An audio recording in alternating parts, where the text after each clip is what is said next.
Biology final touch বইটির digital যে ebook বের করেছি আমরা, সেখানকার কোন কোন ফিচারগুলো রয়েছে এবং সেগুলো কী করে অ্যাক্সেস করা যাবে সেটা নিয়েই আমাদের আজকের এই ভিডিওটি। আমরা একই সাথে কম্পিউটার স্ক্রিন এবং মোবাইল স্ক্রিন দুই স্ক্রিনে কেমন কোনটা ফিচার কীভাবে অ্যাক্সেস করতে হয় সেগুলো আমরা দেখব। তো এটার জন্য আমাদের প্রয়োজন পড়বে কোনো একটা ব্রাউজার ওপেন করা। এটার জন্য কম্পিউটার স্ক্রিন থেকে স্টার্ট মেনুতে গিয়ে যে কোনো একটা ব্রাউজার, যেমন আমি এখান থেকে ক্রোম ইউজ করছি, অন্যদিকে মোবাইলের যে কোনো একটা ব্রাউজার, যেমন এখানেও আমি সেই ক্রোম ইউজ করছি। ওকে, এরপর যেটা করতে হবে সেটি হচ্ছে এখানকার সার্চ বারে গিয়ে লিখতে হবে বায়োলজি ফাইনাল টাচ। একই রকমভাবে লিখতে হবে biology final touch. Biology final touch লেখার পর সার্চ রেজাল্ট থেকে এইখানে দেখতে পাবে বায়োলজি ফাইনাল টাচ বলে একটা ওয়েবসাইট রয়েছে 2025 এই লিঙ্কটিতে। এইবার এখানে ঢুকলে এরকম একটা ইন্টারফেস আসবে। এই ইন্টারফেস থেকে আমরা যেটা করব সেটা হচ্ছে সবার এইখানে মোবাইল স্ক্রিনের ক্ষেত্রে এই 3টে বারে ক্লিক করবে, তাহলে এরকম মেনুটা ওপেন হবে সবসময়। আর কম্পিউটার স্ক্রিনের ক্ষেত্রে মেনু সবসময় ওপেন থাকে। তো এবার সবার লাস্টে একটা অপশান রয়েছে, দেখো কিছু লগ ইন বলে একটা অপশান থাকবে। এই লগ ইনে ঢুকলে তোমাকে এরকম লগ ইন পেজ চলে আসবে এবং এখানে ইউজার নেম এবং পাসওয়ার্ড দিয়ে তোমাকে লগ ইন করতে হবে। ওকে, তো আপাতত আমরা একটা টেস্ট অ্যাকাউন্টে প্রবেশ করছি।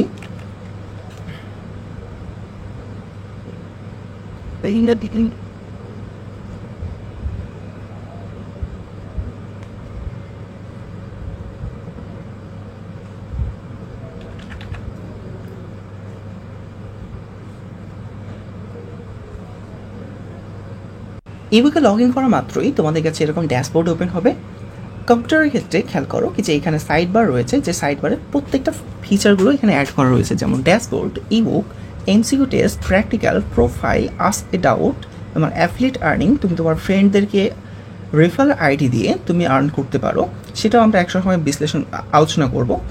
তবে মোবাইলের ক্ষেত্রে এটা কিন্তু দেখা যাচ্ছে না, খেয়াল করতে পারছো। এটার জন্য যেটা করবা সেটা হচ্ছে ডান দিকের এই অংশটাতে 3টা বার রয়েছে, এইখানে ক্লিক করলেই এই সাইড বারটি চলে আসবে। আমরা চলে যাচ্ছি এখান থেকে ইবুকে। এখানে ইবুকের ক্ষেত্রে এসে দেখবা যে সবগুলো অধ্যায়কে এভাবে যুক্ত করা আছে। এখন এই প্রত্যেকটা অধ্যায়কে বিভিন্নভাবে ভাগ করে কাজ করা হয়েছে। অ্যাকচুয়ালি আমাদের উদ্দেশ্যটাই হচ্ছে এরকম, যে কোনো একটা চ্যাপ্টারকে বিভিন্ন পার্টে ভাগ করে অতটুকু পার্টে কী পড়তে হবে সেটা প্রথমে দিয়ে দিয়েছি। সেখানে শর্টকাট, ছন্দ, যা যা দরকার, যেরকমভাবে উপস্থাপন করা দরকার সেটা দিয়ে দিয়েছি। আমরা খুব শীঘ্রই সেখানে ভিডিও ক্লাস অ্যাড করে দিব, তাহলে তুমি ওখানে ভিডিও ক্লাসও পেয়ে যাবে। অ্যাট দ্য সেম টাইম এই অংশটুকুর ওপর, মানে ওই চ্যাপ্টারের ওই অতটুকু পার্টের ওপর বিগত বছরের যে কোশ্চিনগুলো হয়েছে সেগুলো প্র্যাকটিস করার ব্যবস্থা করে দিচ্ছি। ওকে, যে কোনো একটা অংশে আমরা ঢুকে যাই, যে কোনো একটা যদি ক্লিক করি, ধরো আমরা 14 নম্বর চ্যাপ্টারে ক্লিক করলাম। এখানে দেখো এর 2টা অংশ রয়েছে, একটা হচ্ছে টিস্যু কালচার আর একটা হচ্ছে জেনেটিক ইঞ্জিনিয়ারিং। দুইটাকে 2 পার্টে আমরা আলোচনা করেছি। যদি আমরা 13 নম্বর চ্যাপ্টারে যাই, 13 নম্বর চ্যাপ্টারও দেখতে পাচ্ছ আমরা বেশ কয়েকটা পার্টে ভাগ করেছি। একই রকমভাবে যে কোনো চ্যাপ্টারে তুমি ওপেন করো না কেন বা ক্লিক করতে চাও না কেন, দেখবে কি যে এগুলোকে বিভিন্ন পার্টে ভাগ করে করে আমরা এখানে দিয়ে রেখেছি। এখন ধরো আমরা যে কোনো একটা অংশ যদি ঢুকি, অ্যাজ লাইক ধরো টিস্যু কালচার কিংবা জেনেটিক ইঞ্জিনিয়ারিং ঢুকলাম, ধরো জেনেটিক ইঞ্জিনিয়ারিং গেলাম, তাহলে ইবুকটা দেখতে অনেকটা এইরকমভাবে আসবে। এখন ইবুকের ক্ষেত্রে খেয়াল করো কি যে এইখানে রয়েছে মেনু বলা যায় এটাকে। তুমি এখান থেকে তুমি সুইচ করতে পারো, তুমি ড্যাশবোর্ডে ব্যাক করতে পারো, তুমি চাইলেই ফার্স্ট পার্টটা করতে পারো, এবং আমরা সেকেন্ড পার্টে আছি তাই সেকেন্ড পার্টে এরকমভাবে দেখানো আছে। এবার স্বাভাবিকভাবেই তোমার কাছে এই লেখাগুলো ছোট বা বড় মনে হতে পারে ইবুকের। তো যদি তোমার কাছে ছোট বা বড় মনে হয় তো এটা তুমি অ্যাডজাস্ট করতে পারো। তুমি চাইলে এরকমভাবে লেখার সাইজ বড় করতে পারো, আবার এইটাতে ক্লিক করে তুমি লেখার সাইজ ইচ্ছা মতো ছোট করতে পারো। এটা তোমার ইচ্ছা, তুমি তোমার মতো করে অ্যাডজাস্ট করতে পারবা সব সময়। ওকে, যদি নিচের দিকে আসো দেখো কি যে আমাদের যে তথ্যগুলো দরকার সেগুলো একের পর এক দেওয়া রয়েছে। আবারও বলছি, এটা কিন্তু বই, নোট, টেস্ট পেপার, সাজেশন, এমনকি বিগত 6-7 বছরের সমস্ত কোশ্চিনে যে যে এগুলো রয়েছে সবগুলো অ্যানালাইসিস করে এই তথ্যগুলো তৈরি করা আছে। সব কিছু করা আছে, এমনকি বইয়ের ভেতর যে তথ্যগুলো প্রয়োজন সেগুলো দেওয়া আছে। আবার বইয়ের বাইরে থেকে যে কথাগুলো আসে, পরীক্ষাতে চলে আসে বিভিন্ন স্কুলের কোশ্চিনে, সেইগুলোও কিন্তু এখানে দেওয়া আছে। মানে কি, তুমি এটা যদি ঠিকঠাক পড়ো তাহলে তুমি সব কোশ্চিনেই কিন্তু অ্যান্সার ঠিকঠাক করতে পারবে। ওকে, এরপর চলে আসো, এটা হচ্ছে জেনেটিক ইঞ্জিনিয়ারিং ধাপ। দেখো তোমাকে টিপস দেওয়া আছে যাতে মনে রাখতে পারো। এরপর এই হচ্ছে ছবি। ওকে, এরপর এর লাভ ক্ষতি, বিভিন্ন ব্যবহার। খেয়াল করো প্রত্যেকটা ব্যবহারের ক্ষেত্রে যেহেতু এগুলো মনে রাখার একটা ব্যাপার, কষ্টকর ব্যাপার রয়েছে, সেই জন্য তোমাকে টিপস দেওয়া হয়েছে যেখানে যেখানে প্রয়োজন সেখানে সেখানে তোমাকে টিপস দেওয়া আছে বা মনে রাখার ছন্দ টন্দ দেওয়া আছে। ওকে, এরকমভাবে যখন তুমি পড়াশোনা করবা তখন কিন্তু তোমার এই জিনিসগুলো মনে রাখতে অনেক সুবিধা হবে। অনেক গুছানোভাবে দেখো সব কিছু রাখা আছে কিন্তু পয়েন্ট পয়েন্ট করে। ওকে, এবার যদি আরও নিচের দিকে চলে আসি, দেখো এই পার্টটা যখন শেষ হয়ে যাচ্ছে তখন চলে আসছে আমাদের বহু নির্বাচনী প্রশ্ন। এবং এখানে কিন্তু আমি ডিক্লেয়ার করিয়ে দিয়েছি কি যে এইখানে অ্যাড করা হয়েছে বিগত বছরে আসা প্রশ্নগুলো, 2024 সালের প্রশ্নও কিন্তু এখানে অ্যাড করা হয়েছে। ওকে, তো এছাড়াও বিভিন্ন স্কুলের প্রশ্ন, কিছু কিছু ক্ষেত্রে স্কুলের প্রশ্নের বাইরেও কিছু কোশ্চিন অ্যাড করা হয়েছে। এবং এখানকার তুমি দেখতে পাচ্ছ জাস্ট একটা মাত্র এমসিকিউ প্রশ্ন, কিন্তু আসলে কিন্তু এটা একটা না, আসলে এর ভিতরে অনেকগুলো রয়েছে। এখানে তুমি ডিরেক্ট ইন্টারেক্টিভ করতে পারবা, মানে হচ্ছে এতক্ষণ ধরে যা পড়লা সেটা তুমি এখনই যাচাই করে ফেলতে পারবা, সাথে সাথে তোমার চেক হয়ে যাবে। কীরকমভাবে দেখো কোশ্চিনটা রয়েছে জেনেটিক ইঞ্জিনিয়ারিং এ কোনটির পরিবর্তন ঘটে। ওকে, তো আমরা তো জানি কি যে জেনেটিক ইঞ্জিনিয়ারিং ডিএনএর পরিবর্তন ঘটে, যেহেতু তুমি স্টুডেন্ট তুমিও জানো। তো ধরো আমরা এখন ডিএনএতে ক্লিক করে দিলাম, তাহলে দেখো আমাদের সাথে সাথে দেখা দিচ্ছে যে এটা সঠিক উত্তর। 2 সেকেন্ডের মধ্যে পুরো কোশ্চিন কিন্তু আবার চেঞ্জ হয়ে গেল। ওকে, দেখো বলছে এবার ডিএনএ কাটার বিশেষ এনজাইম কোনটি। ভাই কাটার এনজাইম কিন্তু রেস্ট্রিকশন এনজাইম, তো আমরা ইচ্ছাকৃত একটা ভুল করে দেখি কেমন দেখায়। ওকে, তো ধরো আমি এখন লাইগেজ প্রেস করতেছি, তাহলে দেখো কেমন দেখাবে। সাথে সাথে এটা রং অ্যান্সার এবং ভুল অ্যান্সারটাও বলে দিচ্ছে। ওকে, ভুল অ্যান্সার দেখো বা না দেখো ম্যাটার না, ম্যাটার হচ্ছে ভাই তুমি রং অ্যান্সার। ঠিক আছে, যখনই রং অ্যান্সার পাইছো তো ওপরে গিয়ে তুমি চেক করে দেখতে পারো কি যে আসলে কেন রং অ্যান্সার পাইলা। ঠিক আছে, এরপর দেখো কি যে এখানে চিত্রে এক্স এর সংযুক্তি কোন এনজাইম দ্বারা হয়। সংযুক্ত হয় কিসের দ্বারা? লাইগেজ দ্বারা। খেয়াল করো লাইপেজ না কিন্তু লাইগেজ দ্বারা। ওকে, সো এটা মনে রাখা কী করে, দেখো ল আর প যখন আছে তখন সেটা লিপিড পরিপাক করে। ল প লিপিড বা চর্বি জাতীয় খাবার পরিপাক করার যে এনজাইম তার নাম লাইপেজ। যখন থাকবে লাইগেজ, লয়ের সাথে থাকবে গ, তখন বুঝবা ল গ লাগানো। ওকে, লাগানোর কাজ কার? লাইগেজের। লিপিড পরিপাকের কাজ কার? লাইপেজের। সো এখানকার অ্যান্সার হচ্ছে কি লাইপেজ। তাহলে এখানে অ্যান্সার দিলাম লাইপেজ। দেখো এটা কারেক্ট অ্যান্সার। এইরকমভাবে তুমি ইচ্ছা মতো চেক করে নিতে পারবা। এমনকি তুমি যদি আবার শুরু থেকে শুরু করতে চাও তাহলে কিছুই না, শুধুমাত্র এখানে রিফ্রেশ বাটনে ক্লিক করবা, অথবা মোবাইলের ওপর থেকে নিচের দিকে টান দিলেই রিফ্রেশ বাটনটা চলে আসে, মানে রিফ্রেশের কাজটা হয়ে যায়। এটা করলেই তোমার পুনরায় আবার শুরু থেকে শুরু হয়ে যাবে। এরপর দেখো সৃজনশীলের শর্ট সাজেশন দেওয়া আছে, কয়ের জন্য কোন কোন অংশগুলো পড়বা সেটাও দেওয়া আছে। যেমন সংজ্ঞা হিসাবে পড়বা টিস্যু কালচার, জিএমও কাকে বলে, ইন্টারফেরন কি, রেস্ট্রিকশন এনজাইম। এমনকি এখানে উত্তরগুলো কিন্তু সংযুক্ত করার হয়েছে। ওকে, যেগুলো মনে হয়েছে কি যে এগুলো তো সংযুক্ত করে তো দিলে তোমার সুবিধা হবে সেগুলো দেওয়া আছে। যদি সংযুক্ত করা না থাকে তুমি ডিরেক্ট আমাকে যখন তখন কোশ্চিন করতে পারবে, আমি সরাসরি তোমাকে এসে সরবরাহ করব। ওকে, এরপর দেখো যে এখানে আরও রয়েছে ক্ষয়ের জন্য প্রশ্ন রয়েছে, ঘয়ের জন্য প্রশ্ন রয়েছে, এমনকি কিছু নমুনা প্রশ্নও রয়েছে যাতে তুমি নিজেকে যাচাই করে দেখতে পারো।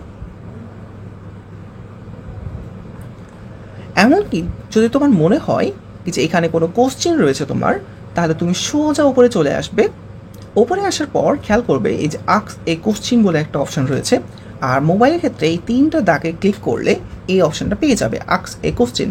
যখনই তুমি আক্স এ কোশ্চিনে ক্লিক করবে সাথে সাথে তোমার হোয়াটসঅ্যাপ ওপেন হয়ে যাবে এবং হোয়াটসঅ্যাপে দেখবে একটা মেসেজের অপশান চলে আসবে।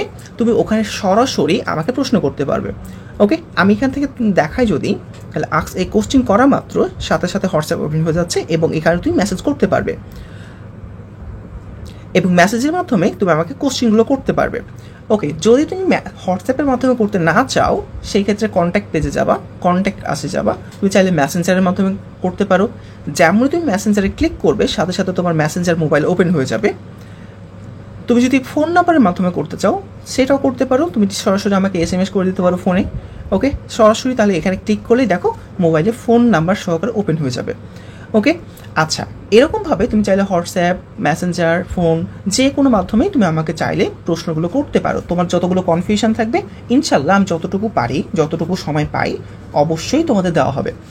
ওকে, এবার চলে আসি, তারপর আমরা চলে যাই আবার প্রথমের দিকে। আমরা চলে যাচ্ছি এখান থেকে ড্যাশবোর্ডে চলে যাচ্ছি। ওকে, সো আবার ব্যাক করলাম ড্যাশবোর্ডে। তুমি চাইলে এখান থেকে ইবুকে চলে যেতে পারো, এবং যে কোনো চ্যাপ্টার ওপেন করে দেখতে পারো।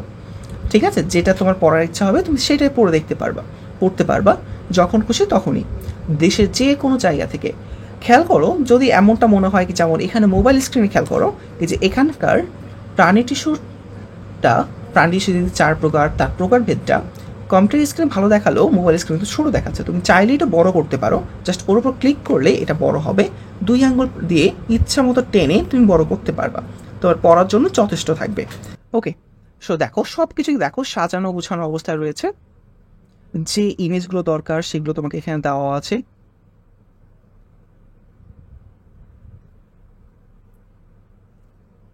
আগের মতো প্রশ্ন অ্যাড করা আছে, বিগত বছরের প্রশ্ন, ক খ গ ঘ এগুলোর দেওয়া হয়েছে, সাজানো দেওয়া আছে। এইরকমভাবে পুরো ইবুকটাকে সাজানো আছে। ওকে, তাহলে ব্যাক করছি আবার ড্যাশবোর্ডে। এইবার খেয়াল করো কি যে এখানে ইবুক ছিল, এবার আমরা চাই এমসিকিউ টেস্ট। তাহলে এখান থেকে সাইড বার এমসিকিউ টেস্ট। এবার এমসিকিউ টেস্টে তুমি যখনই যাবা তখন বলবে কি যে এখান থেকে তুমি চ্যাপ্টার সিলেক্ট করো। সো চ্যাপ্টার সিলেক্ট এই জায়গাতে ক্লিক করলে তুমি প্রত্যেকটা চ্যাপ্টার তুমি আলাদা আলাদাভাবে পরীক্ষা দিতে পারো। এখন তুমি যে চ্যাপ্টারে পরীক্ষা দিতে চাও সেই চ্যাপ্টার সিলেক্ট করো। ধরো আমি চাই 6 নাম্বার চ্যাপ্টারের পরীক্ষা দিতে। সো আমি 2 জায়গা থেকে 6 নাম্বার চ্যাপ্টার সিলেক্ট করলাম। এবার যে মাত্র আমি স্টার্ট টেস্ট করব সেই মাত্র বিগত বছরে যে কোশ্চিনগুলো ছিল, স্কুলের কোশ্চিন, গাইড থেকে নেওয়া কোশ্চিন ইত্যাদি কোশ্চিনের যে একটা ডাটাবেস তৈরি করা আছে আমাদের ডাটাবেসে, সেইখান থেকে র্যান্ডমলি একটা কোশ্চিন তোমাকে জেনারেট করে এখনই পরীক্ষা নেওয়া হবে। ওকে, চলো তাহলে স্টার্ট করি। ওকে, স্টার্ট করলে এই দেখো এখন চলে আসলো আমাদের কাছে কোশ্চিন। ওকে, এখানে প্রতিবার কোশ্চিনের ক্ষেত্রে মাত্র 20টা করে কোশ্চিন থাকবে। তবে এখনও আমরা টাইম ডিফাইন করে দিইনি। যদি আমরা টাইম অ্যাড করে দিই যে টাইমের মধ্যে তোমাকে শেষ করতে হবে, সেই ক্ষেত্রে আমরা জানাই দেবো। খেয়াল করো মোবাইলে আর কম্পিউটারে দুটো ভিন্ন ভিন্ন কোশ্চিন আসছে। এমনকি তুমি যদি রিলোড দাও তাহলেও দেখবা তোমার প্রশ্নপত্র পরিবর্তন হয়ে গেছে। ওকে, তার মানে তুমি যতবার ইচ্ছা ততবার পরীক্ষা দিতে পারো, প্রতিবার নতুন নতুন কোশ্চিনে তুমি পরীক্ষা দিতে পারবা। চলো আমরা ইচ্ছা মতো পূরণ করে দিই, না দেখে কিন্তু পূরণ করছি। হ্যাঁ, ভাবিও না কি যে আমি ভুল করছি, আমি অ্যাকচুয়ালি না দেখে পূরণ করতেছি। ওকে, মানে কোনো কিছু পড়া নাই, জাস্ট তোমাকে ফাংশনটা দেখানোর চেষ্টা করছি যে কীভাবে তুমি এটা কাজ করতে পারবা। দেখো এই নামের উপর ক্লিক করলেও কিন্তু এটা নিয়ে নিবে। আবার যদি তুমি এমনটা করো কি যে গোল অংশে ক্লিক করবা, সেটা করলেও কিন্তু এটা নিয়ে নিবে। না দেখে দেখে ইচ্ছা মতো আমি দিচ্ছি, যেখানে যেখানে মাউস পড়ছে বা যেখানে যেখানে হাত আসছে টাচ করে দিচ্ছি। ওকে, আর এখানে একটা ব্যাপার রেখেছি, সেটা হচ্ছে ফাঁকা রাখা যাবে না। ভাই দেখো তোমার তো নেগেটিভ মার্কিং বলে কিছু নাই, তাই না? তাহলে ফাঁকা কেন রাখবা বলো? ওখানে তার পরিবর্তে যদি তুমি মেরে দাও তাহলে একটা চান্স থাকে কি যে হ্যাঁ হতেও পারে নাও পারে, কিন্তু ফাঁকা রাখলে তো কোনো চান্স থাকবে না। তো ফাঁকা রাখবা না, এখানেও আমি সেই ব্যবস্থা করে দিয়েছি যাতে তোমাদের প্র্যাকটিস থাকবে যে ফাঁকা রাখবা না। ওকে, এবার হচ্ছে তাহলে সাবমিট বাটন ক্লিক করতে। সাবমিট বাটন ক্লিক করলে সাথে সাথে কম্পিউটারে দেখো একটা ফাঁকা রেখেছিলাম বলে আমাকে সেখানে পাঠিয়ে দিল। ঠিক আছে, তাহলে ওটা পূরণ করে তারপর আমি এখানে যাই। ওকে, ও আচ্ছা আরও ফাঁকা থেকে গেছে। আচ্ছা ঠিক আছে, এই ভাই কতগুলো ফাঁকা রাখছি খুব। আচ্ছা, সো খেয়াল করো তাহলে কম্পিউটার স্ক্রিনে আমরা যখন পরীক্ষা দিয়েছি এইখানে প্রাপ্ত নাম্বার হচ্ছে 7, মানে এখনই কিন্তু আমরা এমসিকিউ পরীক্ষা কিন্তু চেক হয়ে গেছে। ওকে, সো এখানে 7 নাম্বার পাওয়া গেছে, ভুল কতগুলো সেটাও দেখাই দিয়েছে। আর মোবাইল স্ক্রিনে খেয়াল করো যে এখানে আমি 6 মার্ক পেয়েছি, ঝাড়ি মারার পরও। ওকে, ভুল হয়েছে 14টা। এখন কোনটা কোনটা ভুল হয়েছে সেটাও কিন্তু তুমি দেখতে পাচ্ছ। খেয়াল করো যেটাতে শুধুমাত্র সবুজ কালি আসছে সেটা মানে তুমি ঠিক করেছো, কিন্তু দেখো যে লাল কালি আসছে মানে এটা তুমি দিয়েছিলে, এটা ভুল হয়েছে। আর সঠিক অ্যান্সারটাকে সবুজ কালার করা আছে। সে এরকমভাবে তুমি তোমার সম্পূর্ণ অ্যান্সার সিটটা তুমি চেক করতে পারো কি যে কোনটাই ঠিক করলা কোনটাই ভুল করলা, তুমি সাথে সাথে জেনে যাবা। ওকে, এখন তুমি যদি এমনটা করো, পুনরায় আমরা এমসিকিউ টেস্টে যাই। পুনরায় যদি আমরা এতে যাই, ও আচ্ছা একটু কষ্ট করে আমি বের হয়ে গেছিলাম আর কি এখান থেকে। আচ্ছা, যদি এমসিকিউ টেস্টে যাই, পুনরায় যদি আমরা 6 নম্বর চ্যাপ্টারকে সিলেক্ট করি, দেন স্টার্ট টেস্ট করি, দেখো পুনরায় কোশ্চিন পরিবর্তন হয়ে গেছে। ওকে, সো এইরকমভাবে এখানে সবসময় তুমি যতবার ইচ্ছা ততবার পরীক্ষা দিতে পারো, যতবার ইচ্ছা ততবার প্র্যাকটিস করতে পারো। ওকে, এই হচ্ছে এখানকার এমসিকিউ। এই ব্যাপারগুলো সবগুলো কিন্তু তোমার প্রোফাইলে এসে সেট হয়ে যাবে। এখানে প্রোফাইলে তুমি যখন তখন চেঞ্জ পাসওয়ার্ড করতে পারো, তোমার এখানে একটা আর্নিং সিস্টেম করে দেওয়া হয়েছে। ওকে, এখানে তুমি যে পরীক্ষাগুলো দিচ্ছ তার রেজাল্টও কিন্তু এখানে চলে আসছে, খেয়াল করতে পারছো কিনা, কি যে এই যে একটু আগে আমরা কম্পিউটার থেকে যখন পরীক্ষা দিয়েছিলাম তখন 7 মার্ক না 6 মার্ক যেন আসছিল, মোবাইল থেকে সম্ভবত 6 মার্ক। ওকে, সো এই ব্যাপারগুলো চলে আসছে, তুমি ড্যাশবোর্ডে গেলেও এটা দেখতে পারবা পুরো ডিটেলস। কিন্তু দেখো তো আমি 6 নাম্বার চ্যাপ্টার 2বার পরীক্ষা দিলাম, একটা কম্পিউটার থেকে দিয়েছি, একটা মোবাইল থেকে দিয়েছি। ওকে, সো দেখো কোনটা কত মার্ক পেয়েছি, টোটাল কত মার্ক ছিল, আমার রেজাল্টটা কি, কয়টার দিকে পরীক্ষা দিয়েছি, সব কিন্তু এখানে রেকর্ড করা হয়ে গেছে। যখন তখন এটা দেখতে পারবা কি যে কোনটা কী করলাম। তোমার প্রোফাইলে যদি যাও তাহলে এখান থেকে প্রোফাইল আছে, এখানেও প্রোফাইলে যাই। এখন দেখো তোমার প্রোফাইলে A to Z সব কিছু দেখতে পাচ্ছ, যার ডিটেলস তুমি ইচ্ছা মতো সবসময় চেঞ্জও করতে পারবে। এবার যদি আর্নিংয়ের ব্যাপারটায় আসি, তো এখানে অ্যাকচুয়ালি তোমাদের একটা আর্নিংয়ের ব্যবস্থা করা হয়েছে। ব্যবস্থাটা কিছুই না, জাস্ট তুমি যদি তোমার ফ্রেন্ডকে রেফার করো তো সেই ক্ষেত্রে তোমার জাস্ট একটা উপহার দেওয়া, শোর এটা দেওয়া, এইটা কোনো উল্টাপাল্টা কোনো কিছু না, এটা একটা উপহার। যেহেতু তুমি এইটা রেফার করে আর একজনের সুবিধা করেছো, সে এখন যখন পার্টিসিপেট করবে তখন যেটা হবে, অনেকজন যখন এখানে থাকবে তখন তোমাদের ভিতরে একটা কম্পিটিশান, তোমাদের প্রাইজ দেওয়ার একটা ব্যবস্থা করা যাবে পরীক্ষা নিয়ে। সে এই ব্যাপারগুলো কম্পিটিশানগুলো তৈরি করা যাবে। তো এইটার জন্যই অ্যাকচুয়ালি তোমাদের উদ্বুদ্ধ করার জন্য এই উপহারটা দেয়া। তুমি যদি তোমার ফ্রেন্ডকে তোমার রেফার আইডি দিয়ে রেফার করো এবং সে তোমার রেফার আইডি জয়েন করে, তাহলে সে যখন ইবুক পারচেজ করবে, সেই ইবুক পারচেজ করলে যতগুলো সফল ইবুক পারচেজ হবে সেখানে তুমি প্রত্যেক ইবুকের জন্য 30 টাকা করে উপহার পাবা, এবং প্রত্যেক হার্ড কপির জন্য মানে নর্মাল যে বই, এটা যখন তোমার রেফার দেখেও পারচেজ করবে সেই ক্ষেত্রে তুমি 20 টাকা করে উপহার পাবা। খেয়াল করো উপহারগুলো কিভাবে আসবে। সো এখানে দেখো তোমার যেহেতু এখন লগ ইন করে আছো, সো এই জন্য দেখো তোমার প্রতি ইবুক প্রতি 30 টাকা করে এবং হার্ড কপি করে 20 টাকা করে উপহার পাবে। তো এখানে যত বেশি তুমি রেফার করতে থাকবে তত বেশি তুমি কিন্তু জিততে পারবে উপহারটা। এবার উপহারের যে বলছিলাম তোমার রেফার আইডি দিয়ে করতে হবে, এইটা হচ্ছে তোমার রেফার আইডি, এইটা রেফার আইডি হিসাবে যেন সে ব্যবহার করে, এই ক্ষেত্রে আমরা বুঝবো কিন্তু তোমার রেফার আইডি থেকে সে জয়েন করতেছে। তো তুমি এখন পর্যন্ত কতগুলো রেফার করেছো সেটা এখানে দেখাচ্ছে, কতগুলো সফল হয়েছে সেটা দেখাচ্ছে, এবং আর্নিং এটা এখানে দেখাবে। ঠিক আছে, সো এখানে সমস্ত হিসাব তুমি পেয়ে যাবে। কীভাবে রেফার করবে সেটাও এখানে দেওয়া আছে, কিন্তু তোমার বন্ধুদের বইটি ফিচার সম্পর্কে জানাবা, দিয়ে তারা যদি এটা লিঙ্ক দেখতে আগ্রহ হয় বা কিনতে আগ্রহী হয় সেক্ষেত্রে তুমি এখান থেকে লিঙ্কটা দিয়ে দিবা। এখানে কিন্তু কপি হয়ে গেছে, তুমি জাস্ট এখন পেস্ট করলেই হবে। ওকে, তারপর তাকে জানাবা কি রেফারেন্স আইডির ঘরে যেন তোমার রেফারেন্স আইডিটা ওরা দিয়ে দেয়। সেই ক্ষেত্রে তোমার ফ্রেন্ডও কিন্তু একটা ছাড় পাবে। হ্যাঁ, মোট যে টোটাল খরচটা ধরো ইবুকের জন্য যে আমরা 149 টাকা নিচ্ছি, এখানে কিন্তু সেও একটা ছাড় পাবে, তাহলে ও কিন্তু কম মূল্যে ইবুকটা নিতে পারবে। অ্যাট দ্য সেম টাইম তুমি একটা উপহার পাবে। ওকে, দুজনে কিন্তু লাভ। দুজনের লাভ কি যেন বলে মনে আছে? এটা হচ্ছে মিউচুয়ালিজম। ওকে, সো এই হচ্ছে ম্যাটার। সো এই হচ্ছে আমাদের এখন পর্যন্ত আমরা যতগুলো ফিচার করেছি সেইগুলোর পুরো শর্টকাট একটা ডিসক্রিপশন। যদি আরও তোমার কোনো কিছু লাগে সেই ক্ষেত্রে তুমি যখন তখন জানাতে পারো, আমরা চেষ্টা করবো সেই ফিচারগুলো অ্যানেবল করার। ও আরেকটা বিষয় হচ্ছে প্র্যাকটিক্যাল। তো প্র্যাকটিক্যাল নিয়ে আমরা এই মুহূর্তে কাজ করছি। সো আর কিছুদিন সময় লাগবে হয়তো, বা তোমাদের এখনও প্র্যাকটিক্যালে অত চাপও নাই আমার জানা মতে। সো কিছু দিনের মধ্যে ওটাও পেয়ে যাবে, এবং তখন দেখবে প্রত্যেকটা অংশ প্র্যাকটিক্যাল ছবি আঁকার জন্য যে ছবিটা লাগবে সেটাও আমরা সরবরাহ করবো, ভিডিও সরবরাহ করবো, যাতে তুমি প্র্যাকটিক্যালটা দেখে শিখে নিতে পারো। অর্থাৎ ক্লাসে থাকলে তুমি যেরকম অনেকটা শিখে নিতে পারতা, এখানে ডিরেক্ট তুমি ওভাবে দেখে শিখে নিতে পারবে। আমরা নিজেরা করে দেখাই দিব তোমাকে কীভাবে করতে হয় না করতে হয়, কোন কোন প্রবলেমগুলো আসে, সেই প্রবলেমগুলো কী করে সলভ করতে হয়, সবগুলো আমরা দেখাই দিব। ঠিক আছে, ওকে। সো সবাই ভালো থাকো, সুস্থ থাকো, আর বায়োলজি ফাইনাল টাচের সাথেই থাকো। ধন্যবাদ। Beats we talk, but I'll bang you every day.